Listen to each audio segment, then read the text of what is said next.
जिस किसान को मतदाता सूची में नाम जुड़वाना या कटवाना है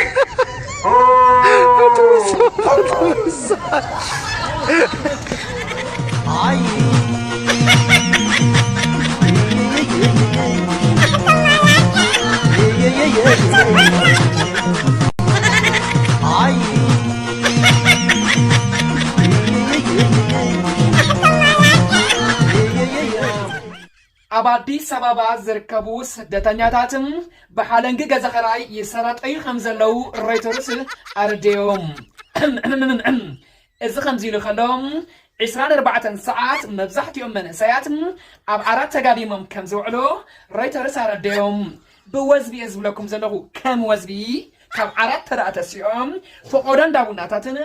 ፈቆዶ እንደኸራምቡላን ከም ተሰጢሖም ከም ዝውዕሉ ሮይተርስ ኣርድዮም እዚኣ ከዓ እሞ እዚኣ ብጣዕሚ እየ ዝፈትዋ እዚኣ ከመይ ኢላ ተርፎም እዚኣ ከዓ እሞ ተወሳኺት